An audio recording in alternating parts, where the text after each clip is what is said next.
Mon cher Binyamin, c'est un tel bonheur d'être avec vous ce soir. En réalité, je suis un fan absolu.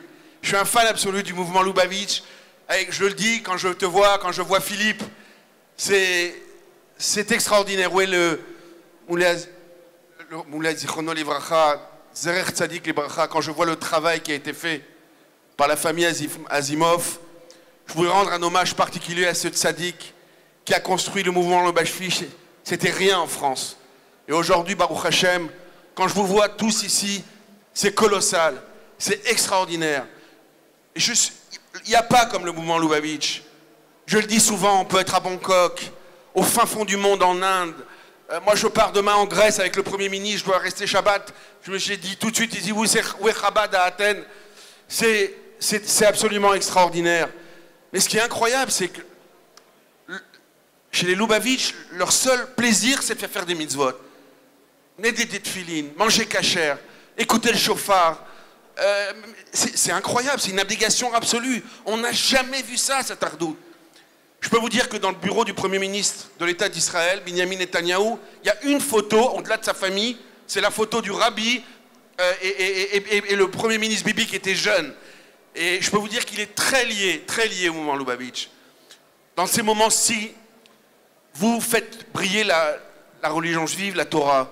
Lorsqu'on je vois que ces sauvages, en face, ne parlent que de décapitation, de meurtre, de sang, de djihad. Et nous parlons que d'amour, de mitzvot, de donner à l'autre, de tzedaka.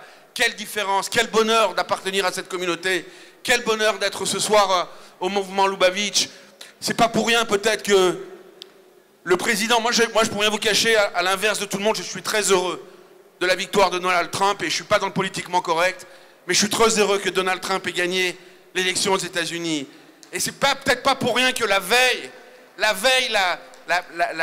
fille de Donald Trump s'est recueillie sur la tombe du rabbi pour avoir une bracha particulière. C'est un moment historique pour le peuple juif, pour l'unité de Jérusalem, pour la Judée, pour la Samarie. Ce conflit n'est pas un conflit de territoire, c'est une guerre de civilisation. Le rabbi a toujours été très tranchant au niveau de Shlemut Haaretz.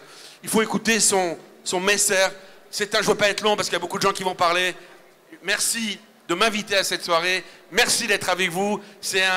Vous êtes l'honneur du peuple juif, le mouvement Chabad, mon cher Binyamin. L'honneur est le Rav Azimov. Où est le Rav Azimov? Un orage, vraiment ils sont dans la Hanava, il n'y en a aucun qui se met en avant. Vous avez vu toutes les photos, les unes derrière les autres, à côté de Philippe, mais les uns derrière les autres, abnégation d'eux-mêmes. Il n'y a pas partout, il y a des guerres d'ego. Chez Chabad, il n'y a pas de guerre d'ego, il y a des guerres pour faire des mitzvot et pour la Torah. C'est exceptionnel. Toda Rabba Mikol Alev.